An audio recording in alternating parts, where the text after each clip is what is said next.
You come to me with a desire to be free, yet you carry within you a fear you cannot quite name, a trembling that comes from standing too close to the unknown. You have heard whispers of shadow work, of this descent into the hidden caverns of the psyche, and you wonder whether it is safe, whether it is wise to step into the dark corridors where the eyes of forgotten gods still gleam. I will not lie to you, because truth in these matters is more dangerous than deception. Shadow work is perilous. It is not a harmless game of affirmations and candlelight. It is a confrontation with forces that can shatter the fragile image you have built of yourself. And yet, my friend, it is the only way to become truly free. You must understand the nature of the shadow. The shadow is not a metaphor only. It is a living presence in you, a second life that walks beside you unseen. It is all that you did not allow yourself to be, all that you banished in order to survive the expectations of family, society, and religion. The child in you, in order to receive love, pushed entire kingdoms of instinct into the abyss. Your aggression, your lust, your hunger for power, your desire for solitude, your mystical visions that no one would understand, all these you cast away to become what you thought was acceptable. The shadow is the graveyard of your unlived life. But graves do not keep their silence forever. They whisper in your dreams. They project themselves into the people you despise. They sabotage your most sacred relationships. What you refuse to face within will rise against you from without. When you first turn toward the shadow, you will feel a kind of vertigo. It is like staring into a mirror that not only reflects your face, but distorts it, exaggerates its features, multiplies its eyes, and smiles when you are trying to remain solemn. The shadow will not flatter you. It will not confirm the image you carefully present to the world. It will expose your hypocrisy.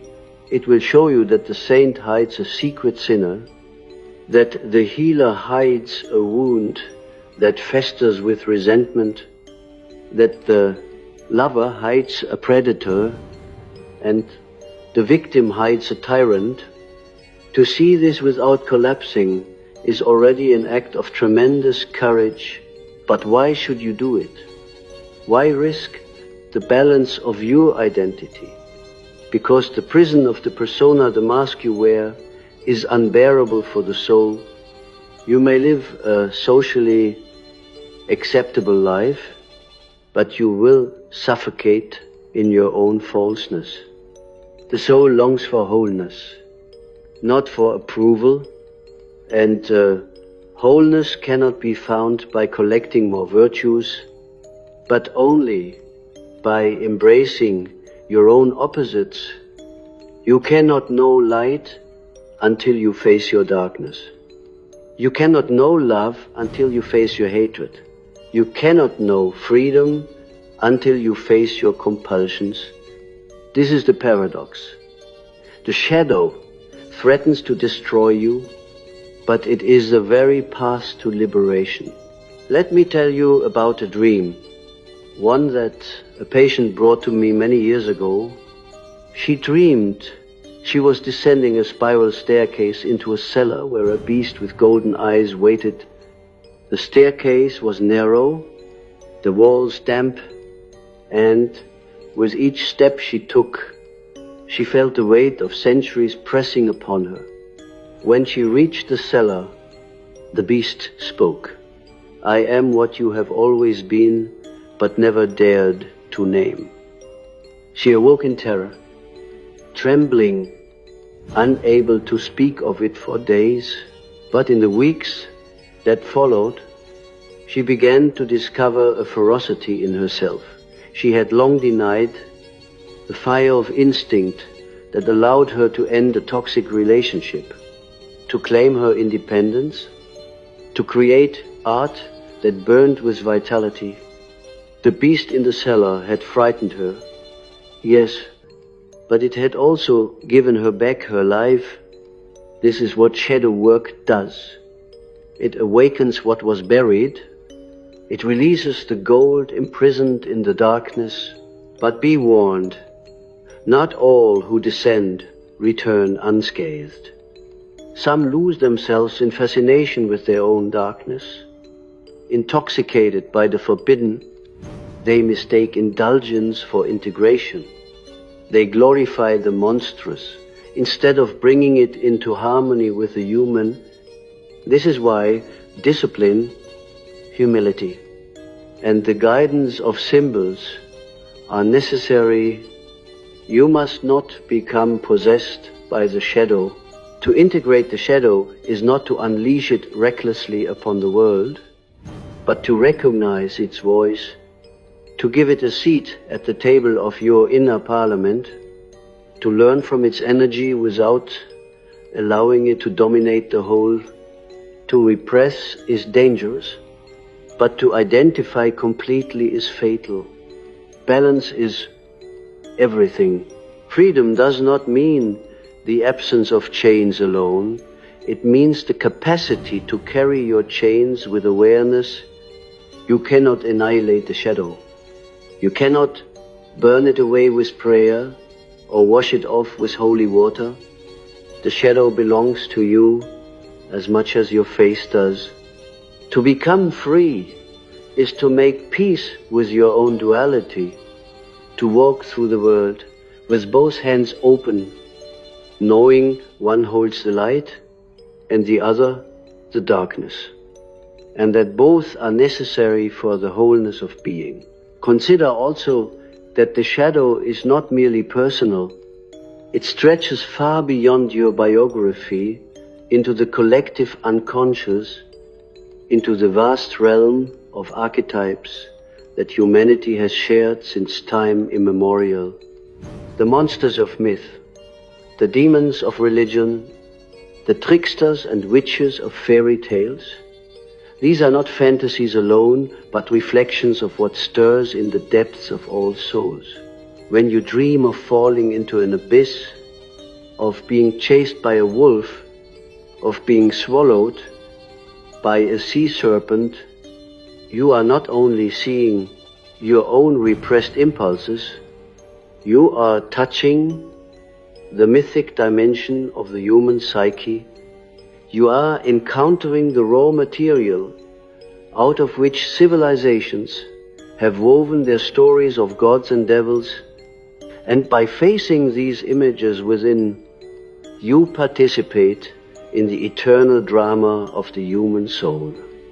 You become a conscious actor in a mystery that has unfolded for millennia. Let me confess something. I too have wrestled with my shadow. Do not think that because I stand here as a doctor, as a man of science and philosophy, that I am exempt from the terror. I have sat in my study at midnight, trembling before the visions that poured from my unconscious, wondering if I had gone mad. I heard voices. I saw figures. I argued with them as if they were real. Perhaps they were real, for what is reality if not the encounter between inner and outer worlds? My shadow appeared not as a single beast, but as a legion of figures, wise, cruel, seductive, mocking, and I understood then that to do this work is to risk everything, even one's sanity. But to refuse it is to live half a life, to die without ever meeting oneself. I chose the danger, and I tell you now, if you are brave enough, You must choose it too. You may ask, how do I begin? The first step is honesty. Brutal, unsparing honesty. Watch your projections. The people who irritate you, who fascinate you, who provoke you with an intensity that seems disproportionate. These are your teachers. They are mirrors of your shadow. The liar you condemn may reflect your own hidden deceit. The tyrant you despise may echo your own hunger for control. The seducer you fear may embody your own suppressed desire. To notice this without collapsing into guilt is the beginning of shadow work. You must say, yes, that too is in me. I am capable of cruelty, of lust, of greed. To admit this is not to become evil, but to step out of hypocrisy. It is the beginning of truth. The second step is to pay attention to your dreams. The unconscious speaks in symbols, not in rational arguments. The dream is the royal road to the shadow. When you dream of a dark figure, a pursuer, a stranger who threatens or seduces you, do not dismiss it as nonsense. It is your shadow knocking on the door. Engage with it. Write it down. Ask yourself, what part of me does this represent? What unlived life is calling to me through this image? The dream will not give you easy answers, but it will guide you into the labyrinths of your own depths. And the third step is ritual. This does not mean merely religious ritual, though that may help. I mean the creation of symbolic acts that mark your encounter with the shadow. Art, writing, movement, meditation, all these can become vessels through which the shadow is acknowledged and expressed. When you paint the beast you dreamed of, when you write the dialogue you had with a stranger in the night, when you dance the anger you usually repress, you are giving form to the formless. You are preventing possession by creating relationship. You are saying to the shadow, I see you, I hear you, I will not deny you. And in this acknowledgement, you rob it of its destructive secrecy. But remember, each step forward is a risk. The shadow will resist being brought into the light. It will trick you, seduce you, terrify you. It may even whisper that you are wasting your time, that freedom is impossible, that you should return to the comfort of conformity. That voice, too, is part of the work. You must learn to discern the lies of the shadow from its truth. For the shadow is not only destructive, it is also creative. It holds the very energy you need to live fully. The instinct you repress as dangerous may be the source of your greatest art. The rage you hide may be the energy you need to protect what you love. The lust you deny may be the vitality that animates your creativity. The very things you fear may be the keys to your liberation. So do not approach this path lightly. Do not rush into it, thinking it will bring only healing and bliss. Shadow work is crucifixion before resurrection. It is descent before ascent. It is the tearing apart of illusions before the birth of truth. But if you endure, if you hold fast, if you walk into the darkness with humility and courage, you will find something beyond your imagination. You will find yourself, you will find freedom, And there is no greater gift. When you hear me speak of danger, you may feel a chill, as though I were exaggerating the path. But I tell you, this is no exaggeration.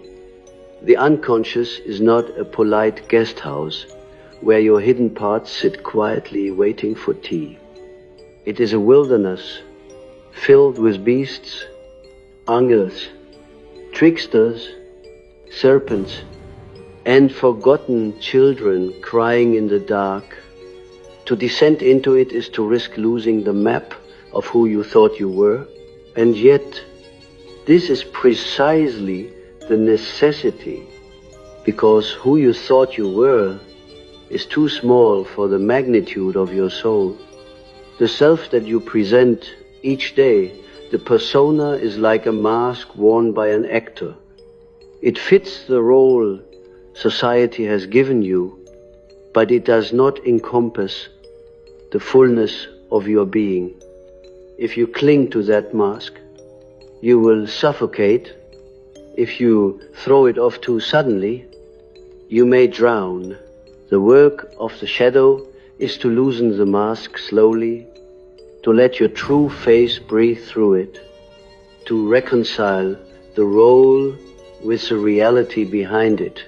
Many are tempted to approach shadow work as though it were a fashionable exercise. They think if they write a few confessions in a journal or meditate briefly on their childhood wounds, they will emerge illuminated. But the shadow is not so easily appeased. It requires persistence, a willingness to endure ambiguity, to sit with contradictions that do not resolve neatly. The shadow will not give itself to you in one confession or one catharsis. It will return in cycles, as seasons of the psyche, each time you believe you have understood it. It will reappear in a new disguise. It is Proteus, the shapeshifter of the ancient myths, who would reveal the truth only to those who held him tightly through all his transformations. So too must you hold your shadow, even as it appears as fear, as desire, as hatred, as grief, as laughter at inappropriate times. To let go too soon is to return to ignorance. To hold on long enough is to receive its hidden treasure. Consider the archetype of the descent into the underworld. Every culture has preserved this story. Inanna descending into the realm of her sister Ereshkigal, Orpheus descending to rescue Eurydice, Christ descending into hell before resurrection. Why does this motif repeat across millennia? Because it is the mirror of the psychic process. To grow, the soul must descend. To find what was lost, you must go where you fear to tread. The underworld is your unconscious, and Ereshkigal, Hades, or Satan are images of your shadow. To descend is not to worship them, but to confront them, to learn from them, to return with what was hidden. If you resist the descent, your life remains flat, without depth. If you embrace it recklessly, you may remain trapped below. But if you descend consciously, with reverence and patience, you return, transformed, bearing gifts, not only for yourself, but for the world. Let me give you another example, drawn not from myth, but from the clinical reality of human life. A man came to me once, a successful businessman, admired in his community, devoted to his family, Outwardly, he was the very image of stability, but his dreams told a different story. Night after night he dreamed of a thief breaking into his house, of a fire, consuming his possessions, of being chased by soldiers through ruined city. He dismissed these as stress, but I insisted he listen. When we explored the dreams, he discovered a fury within him, a resentment at the very success he had built. He realized he had sacrificed his artistic soul, his longing for beauty, to the god of social approval. The thief in his dreams was not an enemy. It was his own abandoned creativity trying to break into the fortress of his persona. The fire was the energy of passion he had suppressed. The soldiers were the collective expectations that had enslaved him. When he finally acknowledged this, he was shaken. For months he felt lost, disoriented, unsure of who he was, but slowly he began to paint again, to write, to breathe. He did not abandon his family or his responsibilities, but he integrated the artist he had buried. His life became more whole. The shadow had nearly destroyed him, but in facing it, he was liberated. This is the danger and the promise. To live without shadow work is to live in quiet desperation, projecting your darkness onto others, fearing the very things that belong to you. To live with shadow work is to walk through storms, to risk confusion and pain, but to emerge with authenticity. Which life is truly safer? The life of repression may appear stable, but it breeds neurosis, addiction, violence. The life of shadow integration may appear dangerous, but it leads to vitality, creativity, freedom.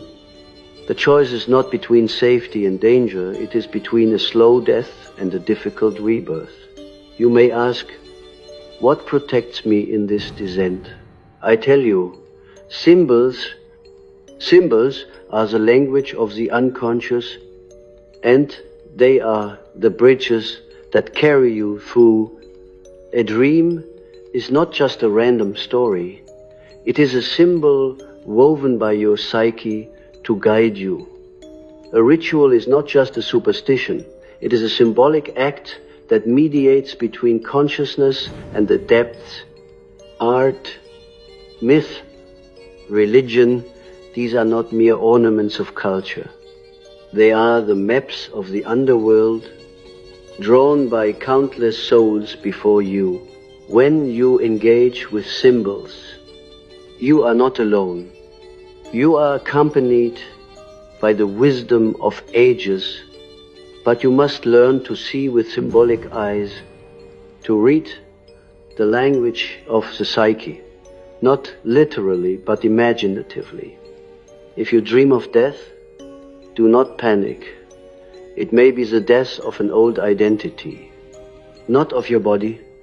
If you dream of a monster, do not flee. It may be the embodiment of your power, distorted by repression. To see symbolically is to navigate the shadow without being consumed by it. But beware, there is also the danger of inflation. When the shadow rises, it can overwhelm the ego. You may feel possessed by it, as if you are no longer yourself, but a puppet of some ancient force. This is why humility is essential. You are not the master of the shadow. You are its partner. To believe you have conquered it, or that you are now beyond human weakness, is the most dangerous illusion of all. That is how cult leaders are born, how tyrants rise. They are people possessed by their own shadow, believing themselves to be gods. Do not fall into this trap. Always remember, you are human, finite, fallible. The shadow does not disappear. Integration is not final. It is a lifelong dialogue, a continual balancing. Each day brings a new encounter, a new temptation to repress or to inflate. The work is never finished. And that is its beauty. It keeps you alive, awake, vigilant. Let me share with you one more vision from my own depths, for I wish you to understand this not as theory, but as lived reality. In my red book, I recorded an encounter with a figure I called Philemon, a wise old man with wings of a kingfisher. He came to me in visions, teaching me truths I could not have invented consciously. One day, he said to me, "Your shadow is not merely what is evil, it is also what is unlived, what is waiting." This struck me with great force. We often imagine the shadow as a garbage heap of shameful impulses. But it is more. It is also the treasure chest of potential you refuse to open. The musician who became an accountant, the healer who became a soldier, the mystic who became a cynic, all their unlived possibilities lie in the shadow. To integrate the shadow is not only to face your darkness, but to reclaim your light. It is to become whole, to live the life you were meant to live, not the life you were pressured into. That is why it is the only path to freedom, for freedom is not the absence of chains, it is the fullness of being. So I say to you now, do not fear the danger as if it were a reason to turn away. Fear it as a reminder to walk carefully, to respect the forces you are dealing with. Approach the shadow as you would a wild animal, not with arrogance, but with reverence. Do not provoke it unnecessarily. Do not underestimate it, but do not lock it away in a cage either. Learn to live with it, to learn from it, to let it sharpen your instincts. If you do this, the danger becomes a teacher and the fear becomes courage. You will discover that the very darkness you avoided contains the light you sought, and then you will know what it means to be free. The more deeply you move into this work, the more you will see that freedom is not the glittering idea you once imagined. Freedom is not a reckless detachment from all bonds, not an ecstatic state where nothing touches you. Freedom is the ability to bear the weight of your own being without collapsing. And to bear this weight, you must know what lies in your shadow, for it is heavy with everything you avoided, everything you condemned, everything you were too afraid to embrace without facing it. Your so-called freedom will be nothing more than another mask, another evasion. With it, freedom becomes authenticity, a rootedness in yourself so profound that no external chain can enslave you. Let me speak of projections again, for they are the most common doorway to the shadow. You imagine that you hate another person because of their arrogance or their greed or their deceit. But if you look closely, You will see that your hatred is disproportionate, that it burns hotter than reason allows.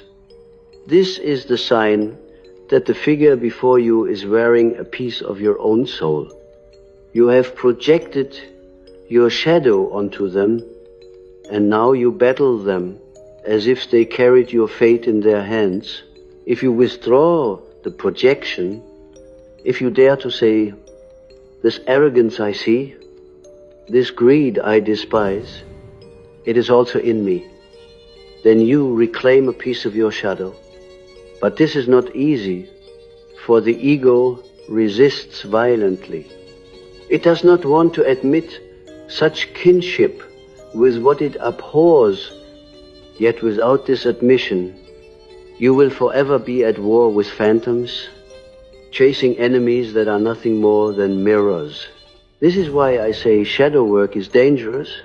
It forces you to see that you are not innocent. You are not the victim alone. You are also the aggressor. You are not pure light. You are also darkness. To bear this truth is to stand naked in the eyes of the soul. Most people cannot bear it. They prefer illusions of goodness, masks of virtue, roles that allow them to avoid responsibility. But these illusions bind you tighter than chains. Only when you accept your complicity with the darkness can you choose differently. Only then does true moral freedom emerge, not from pretending you are pure, but from knowing your capacity for evil and refusing to be ruled by it. You must also understand that the shadow is not merely psychological, it is spiritual. Within it dwell figures that behave as if they had wills of their own, entities that appear in dreams and visions as demons, guides or adversaries, whether you call them archetypes in spirits or energies does not matter. Their effect is real. When you deny them, they act autonomously, possessing your thoughts and actions. When you acknowledge them, you create relationship. You may argue with them, negotiate with them, learn from them. This is the essence of integration, not annihilation. But dialogue. You do not destroy the shadow. You learn to live with it as one lives with a difficult but indispensable companion. Think of the ancient alchemists. They spoke of the nigredo, the blackening, the stage in which the substance was dissolved into darkness. They called it putrefaction, a rotting, a death. To the uninitiated, it looked like destruction. But the alchemist knew that without the nigredo, no transformation was possible. Only by enduring the blackening could the gold be born. This is shadow work. The nigredo of the soul. You must allow the old identity to rot, the illusions to decay, the mask to crumble. It will feel like death, but within this death the seeds of new life are hidden. Without passing through the darkness, you will never find the gold. A woman once told me of a dream where she was buried alive in a coffin. She struggled, suffocated, clawed at the lid, but then she realized the coffin was not wood, but soil. She could dig through it. She pushed upward and broke into the open air, covered in earth, gasping for breath. When she awoke, she understood. Her life had become a coffin of her own making, suffocating her spirit. The shadow was the soil pressing down upon her. By facing it, by digging through, she could emerge into freedom. This is the danger and the necessity. If she had fled from the dream, if she had dismissed it, the coffin would have remained. Bien doing it, she broke through. But there is another danger: to romanticize the shadow, to mistake darkness for depth. Some believe that by embracing their rage, their cruelty, their lust, they have found authenticity. But this is not integration, it is possession. The shadow must not be unleashed unchecked. It must be balanced, contained within consciousness. To integrate is not to glorify your darkness, but to place it in dialogue with your light. Only in the tension of opposites does the self emerge. The greater totality that transcends ego and shadow alike.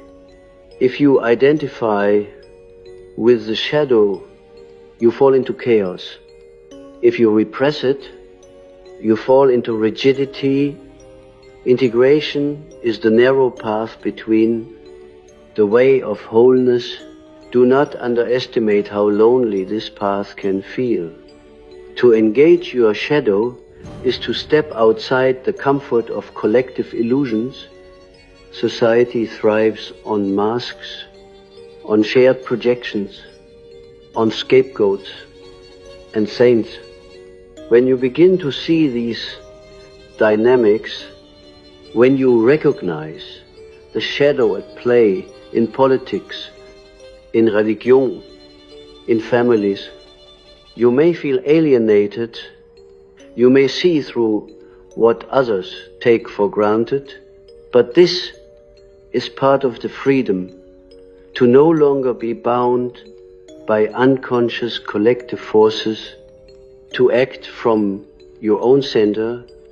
Loneliness is the price of authenticity, but in time it gives way to a deeper belonging, a belonging not to the herd, but to the soul, to the archetypal drama of humanity itself. You may wonder, how do I endure the fear?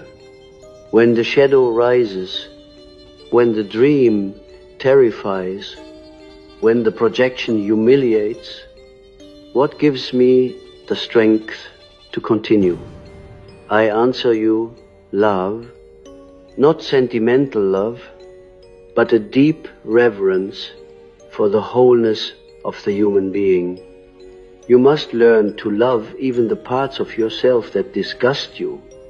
This does not mean indulging them, but embracing them as part of the totality. To love your shadow is to recognize that nothing in you is alien to humanity. You carry within you the murderer and the saint, the fool and the sage, the animal and the angel. To reject any part is to reject your humanity. To love them all is to become whole. And from this wholeness arises compassion, not the false compassion of pleasing others, but the true compassion of seeing yourself in every other, knowing that their shadow is also yours.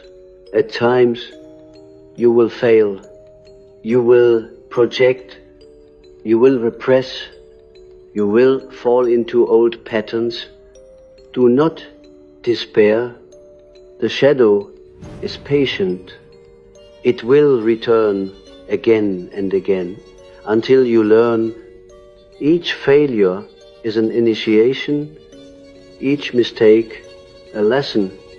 Freedom is not a final state. It is a continual becoming.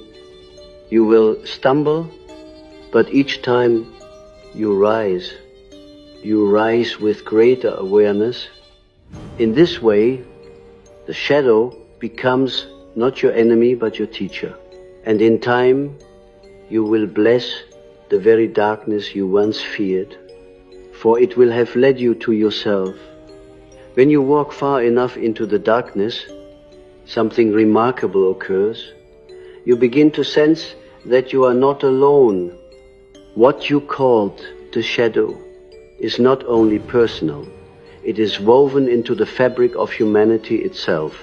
You meet figures that countless others before you have met: the trickster who mocks your pride, the dark mother who smothers and devours, the wise old man who whispers riddles, the child who embodies both innocence and terror. These are not inventions of your fantasy. They are archetypes, eternal patterns of the psyche, flowing through myth, religions, fairy tales, and dreams.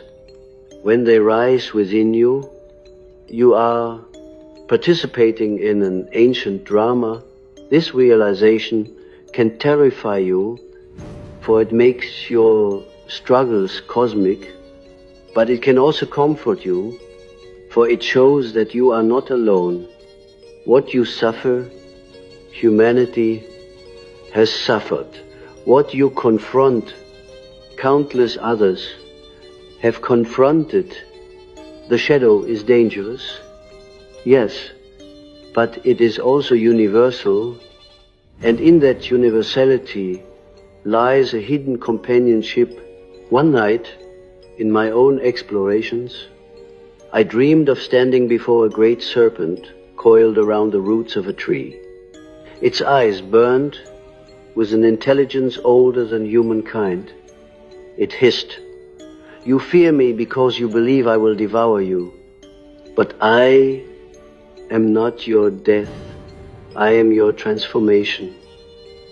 I awoke with my heart pounding, but I knew the serpent spoke truth. The shadow appears monstrous, not because it wishes to destroy, but because it wishes to change. Transformation always feels like death to the ego. The ego clings to its stability, its familiar limits, but the serpent coils around you to force you to shed the skin that no longer fits. If you resist, you suffer endlessly. If you surrender, you grow. This is why shadow work is dangerous, because it demands surrender, and yet this is also why it is the only path to freedom. In this descent, you will meet despair. Do not imagine otherwise. You will feel abandoned, confused, broken. You may even fear you are losing your mind. But listen, despair is a teacher. It strips you of illusions. It breaks the shell of pride. It compels you to reach deeper. Without despair, you would remain at the surface of life, clinging to comforts. With despair, you are forced into the depths, there, in the silence, beneath hope. You discover the still presence of the self, the center beyond ego and shadow, the source of wholeness. Despair leads you to the threshold of the self, if only you do not flee from it. This too is the paradox. What seems to annihilate you becomes the doorway to your essence. I urge you also to cultivate imagination, for imagination is the bridge between conscious and unconscious. Rational thought alone cannot enter the depths. It breaks upon the irrational, but imagination can descend. When you dialogue with figures from your dreams, when you paint your visions, when you write the words that arise unbidden, you are not escaping reality. You are engaging with a deeper reality.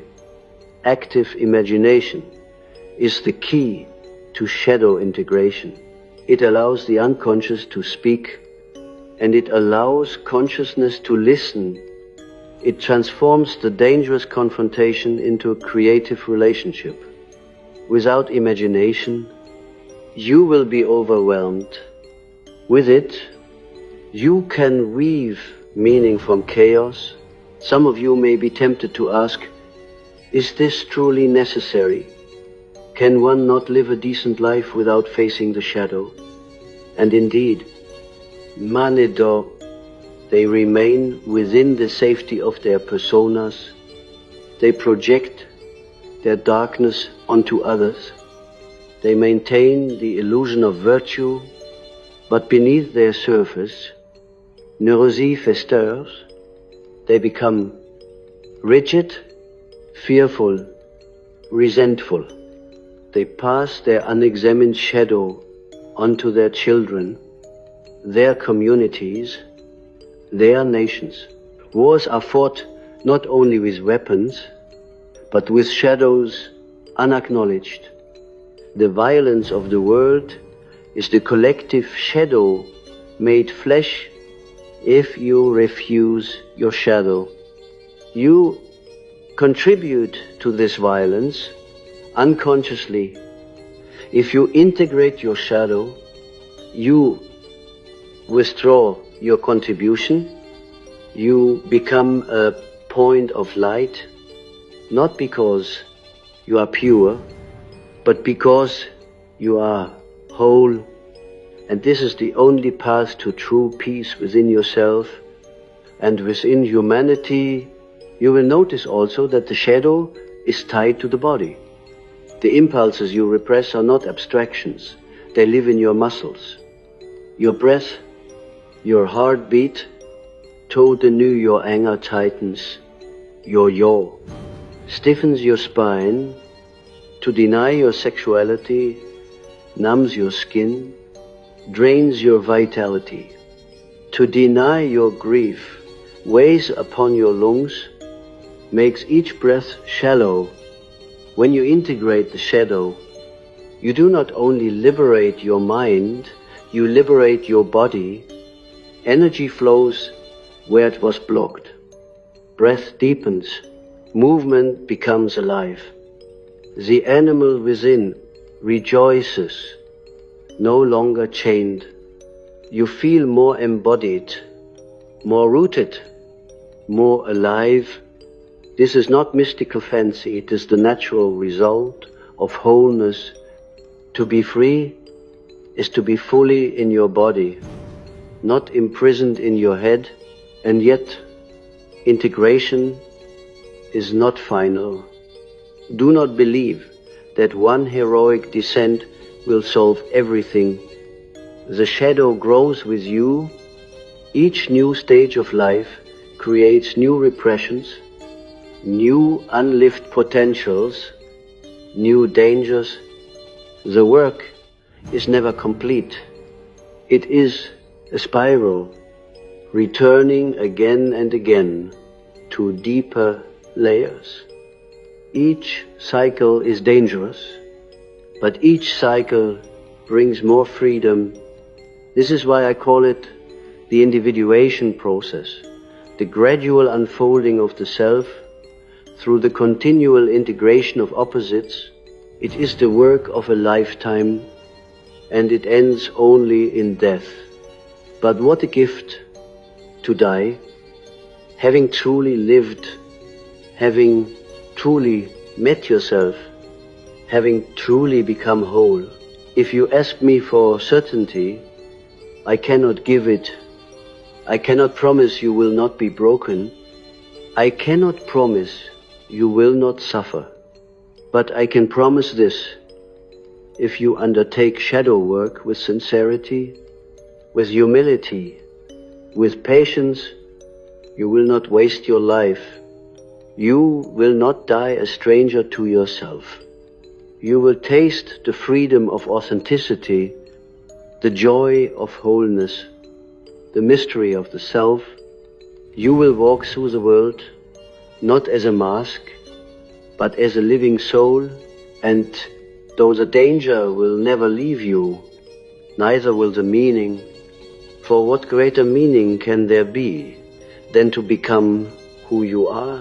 So I leave you with this invitation. Descend. Do not flee the darkness that calls you. Do not deny the figures that haunt your dreams.